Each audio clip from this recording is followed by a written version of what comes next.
Hello and welcome to Blockchain Gaming World with me, John Jordan, back with Craft World. I'm playing on the browser. You can get it on mobile via the app stores now.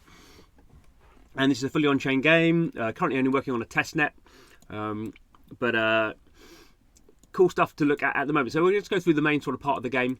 So we can see here I've got these various sort of factories going, and they're making different resources, sort of earth, water and sort of fire are the main elements that you start off with, and you're making more complicated ones that require longer times and more complicated ingredients.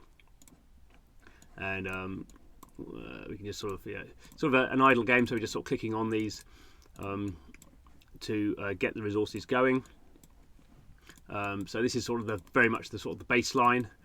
You can level up your factories over time, so they run for longer and produce more. And there we go. So we just got a cycle going there. Okay, this is flashing, so we want to see what's going on here. This is sort of an interesting sort of part of the game where you have this, rather than just doing an idle game where you're just making loads of resources and leveling up your sort of base, you do these kind of corporate things together. So we can see here a rocket has been made, and we all had to resources into this rocket. And we can see here I was I didn't do very well on this one. I only contributed, I was in the top 600, and normally I do a bit better than that. We can see here all the elements that were required were all completed. And the point of doing this is you get a reward. So you get some sort of resources. I'm just going to click here. You get some resources in the game.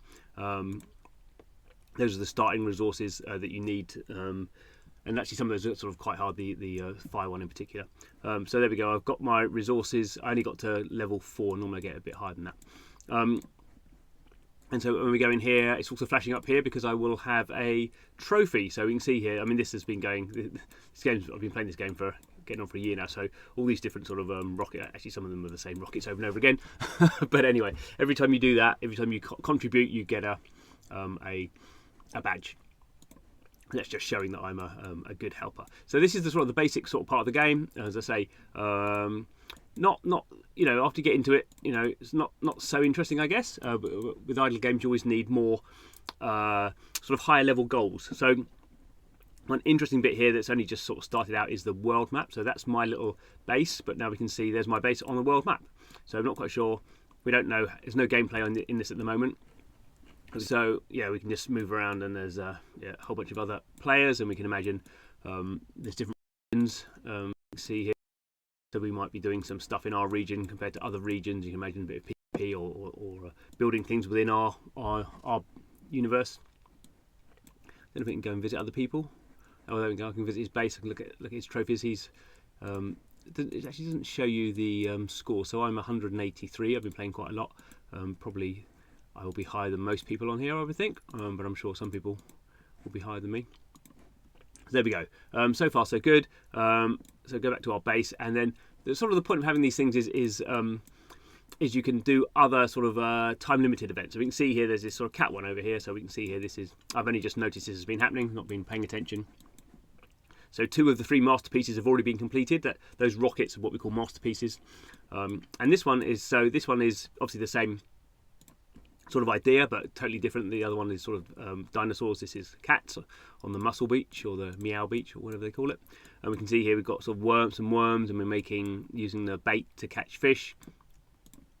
And the fish can be made to make tuna, or what are these making? Oh, these making fish bones. I don't know what that is. And fish bones can be used to make energy drinks, and tuna can be made to make mussels. And I'm researching sunglasses, and then sneakers, and then maybe I'll get to something else. But the point of doing this one is just not just so it's different materials. Is that this is a prize pool. So this is actually in conjunction with Find Satoshi Lab. So the people behind Steppen and Gas Hero. So their new Gas Heroes, is it called? I can't remember. Gas Heroes. So they've got a new thing going on.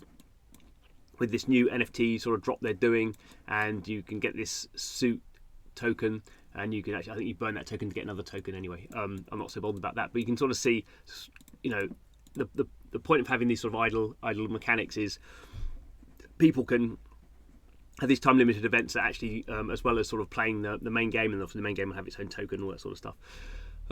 Other games can sort of other projects can plug into the community, and maybe get people interested in this sort of.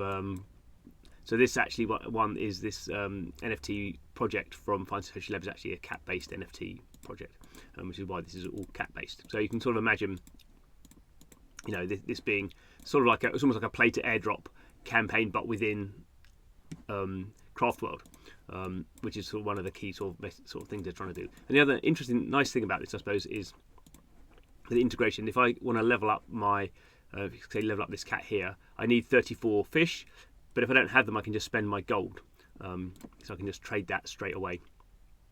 And this gold is the gold that I have earned by playing the main game. So I have a whole bunch of that. I've been playing the main game for a long time, and we can see here that's just upgraded. So now I just upgrade that. So I've got those resources, and so I can sort of choose to sort of play the main game here and keep playing on that. But the resources I have, actually, I can sort of supercharge myself in some other time limited event to earn some sort of tokens or NFTs or something if I really like that project. If I don't like that project, obviously I don't have to get involved. And it's fully on chain, so all the assets here. So we can see here, I could actually trade. So these are the new assets for the new sort of game here. These are the old assets. You end up with loads of this mud because it's sort of the base asset, so it's not worth very much. I mean, if I put it all in, it would probably tank the price. So if I tried to sell all of my mud or earth, whatever, I would get quite a lot of gold, but I would tank the price by 60%. So I mean, obviously I could do that, but it may not be a great thing to do. But I might want to sell 10,000. Just changes the price by 2%. So I can swap that out, and we can see here these are all the different prices for all the different resources. These would be all on-chain assets. Obviously, they're not going to be worth very much apart from maybe the sort of most expensive ones. So one dynamite costs 1.28 million golds to buy. Because the point of having gold is if I can spend gold, and I could get, if I wanted to get some tuna from that one, I could spend all my gold that I've got, and I get 42 of those tunas. And obviously the price of this is changing all the time, and you get little sort of this is good to buy, good to sell. So sort of interestingly, under this sort of very simple looking idle game, so we all know about idle games are sort of like nice, there's always something to do, something to click, always something going on. Now you actually have a sort of community based idle game in which the resources are, people are sort of competing for resources. In this case, you might be competing for resources to get some tokens in this game. So sort of playing the idle game is sort of irrelevant in and of itself. But when these sort of other activations come in, or other projects come in, or you can imagine NFTs and all this sort of stuff happening, the craft world itself becomes a sort of foundational blockchain layer for other projects to come in and engage with a sort of existing audience, but in a better way than just sort of randomly playing play to airdrops or retweeting stuff, or because you're actually using real live on-chain assets from the game. So I think this is pretty cool. As I say, I'm not particularly interested in this NFT project, but I really like what Craftworld's doing. So I play it on browser, but it's probably easier to play on mobile, really, because then it's obviously always with you. And idle games have really sort of come around through mobile. So that's sort of the best way of doing them. Anyway, thanks for watching the video. See you again soon.